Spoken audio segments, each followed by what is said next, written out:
I'm Judge Penny Wolfgang. Jim Kelly is an NFL and Buffalo Bills Hall of Fame quarterback. We caught up with him at a recent Kelly for Kids Foundation event. What would we do without nurses? A recent gathering celebrated these Western New York hometown heroes. Reporter Tony Farina catches up with a longtime political leader with his thoughts on what lies ahead. Right here, right now, on The Big Picture.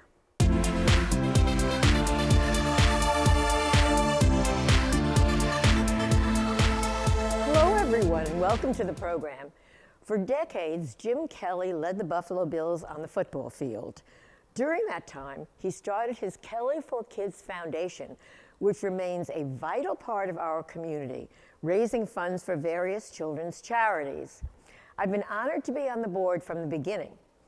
We caught up with Jim and some of the recipients recently at Elio DiPaolo's restaurant in Blaisdell at the annual Kelly for Kids Foundation lunch gathering.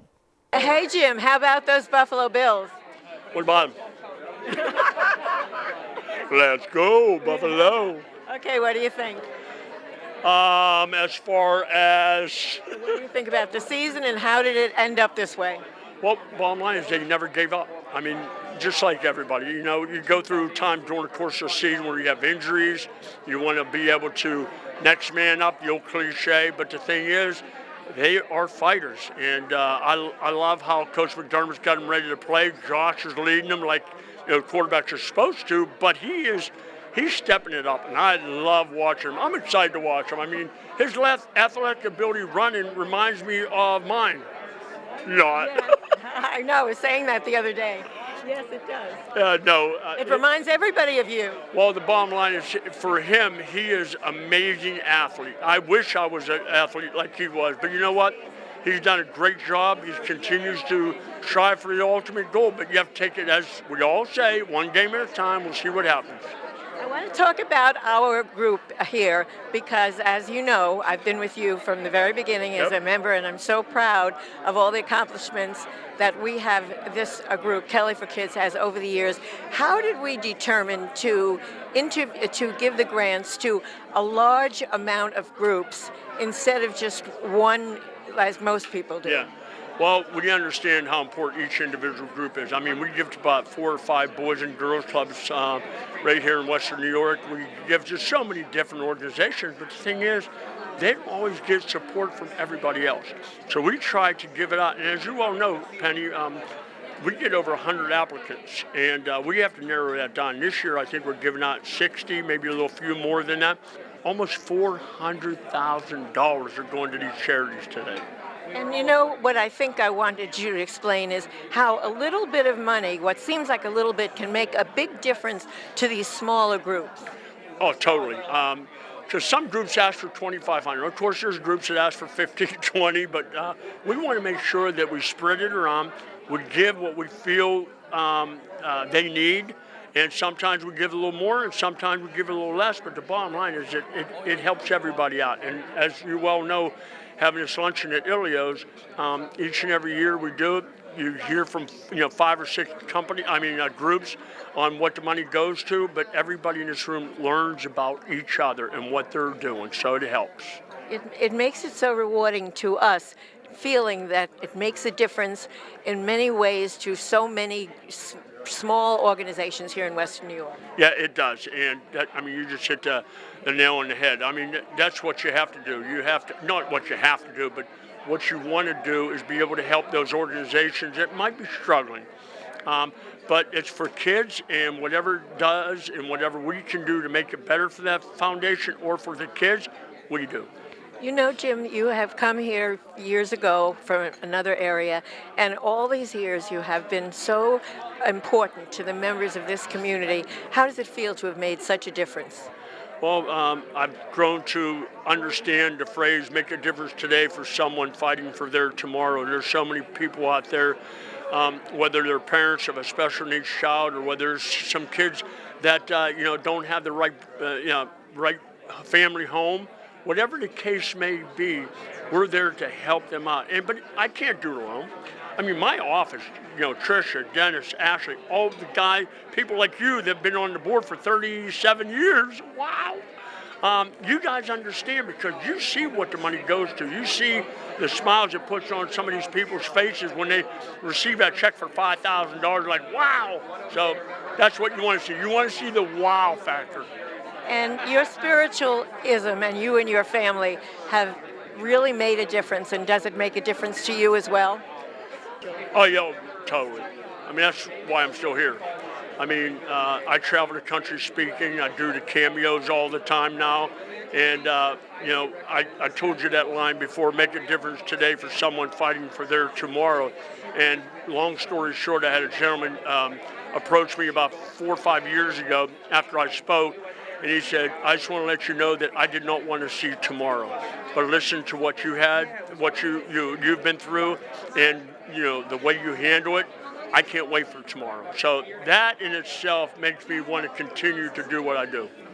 And is there any way we're going to part without you telling me how much you love my perfume? Oh, no, I leave, and the only thing is when I hug you and I head home, my wife goes, who are you hugging? Penny! Michael, would you explain to our audience what Vision Beyond Sight is and what their mission is? Well, Vision Beyond Sight has had numerous missions over the years, but our primary mission now is to provide free eye exams and free glasses to children that need eye exams and can't afford them, or the family just can't afford them. Whether it's, you got 5 kids and you just can't afford another $200 for glasses, or whether you broke them for the 3rd time and there's just no more, the insurance won't cover you again. We're here to make sure that every child in Western New York can see correctly. How long have you been in existence? We've been in existence almost 20 years, and this has been a mission for ours for the last 8 years. And did you determine, or how did you determine that this was a need in the community? Well, I'm with the Lions Club, and Lions provide free vision screenings in many schools in Buffalo. Buffalo City schools, the surrounding suburb schools, and we found that there's a large percentage of children that are in need of an eye exam. And because they're so young, between 6 months old and 7, 8 years old, they don't even know they can't see well. So we've identified children that need an eye exam, and from the school nurses, we primarily find, and social workers, we find those children that just can't afford an eye exam. And when the school nurses or somebody in the school or in some other way, a doctor's office, when they find that they need glasses and can't afford them, how do they refer them? How do they find you? The nurses, we have a network of nurses, and we've networked with all the schools in Western New York. We get a lot of referrals from Jamestown, Niagara Falls, City of Buffalo. It covers the entire Western New York, all 4 counties of Western New York. They're very, very efficient at finding me when they need help. And you must have determined how serious a problem it is if a young person can't see properly. Oh, it's amazing. The equipment we use now can tell you very accurately how bad a person's vision is. But it's up to an eye doctor to make that determination. And once the eye doctor makes that determination, it's amazing the transitions. We hear back, the feedback we get from nurses, just amazing. The kid comes in the next day with glasses, and they're just so happy. They can see. They didn't realize how bad it was. They can sometimes, we get the story where a child saw the tree but didn't know it had leaves on it, and they can identify the leaves now. They truly don't know what they're missing until they actually have glasses on. Well, thank you so much for the good work that you do. And how will the grant help you? Oh, the grant's amazing. We have a grant that we're just finishing up, and we're running that down to a couple dollars now. The grant from the Kelly Foundation is just going to take us right through the end of the school year. So hopefully we continue our good work. Okay, Jerry, Sleep in Heavenly Peace is a very lovely name, but what does it mean? Well, it means that we provide beds for children in our community who do not have a bed. And in the case of the Buffalo chapter, we're serving the city of Buffalo with probably close to 10,000 kids that do not have a bed. That is an outstanding statistic. What do you mean? Is it a homeless child, or is it a child in foster care? What does it mean when they don't have a bed? Well, we have to date, in a little over 3.5 years, delivered almost 3,600 beds already. And the families that we are seeing are refugee families, they're domestic violence victims, They are families who've had a fire and lost everything. Or they're families who simply are down on their luck and don't have a bed for their children. Many of the families that we serve move frequently from one apartment to another, and when they do, they don't necessarily have the wherewithal to take the beds with them. Another big problem in the city is bed bugs. So if bed bugs contaminate a home, then they have to start over. How did you determine, you said a chapter, are there other groups that doing the same thing that you are in other areas of the country or the community? Sleep in Heavenly Peace is a nonprofit that covers the whole country, and there are probably over 350 chapters around the country and in Canada. I'm proud to tell you that the Buffalo chapter is probably in the top 5 in the country. I mean, I don't know if that's good or bad, that we have the need. It does mean two things. It means we have tremendous need here, but it also means that we have a very caring and giving community, because each and every one of these beds is free to the family, and it's built by volunteers. However, we still have to buy all the materials. So we have been very blessed with a generous community that supports what we do. How is the grant from Kelly for Kids going to help you? Well, that money will go directly to building more beds. We can, for the amount of money, a typical bed costs around $250.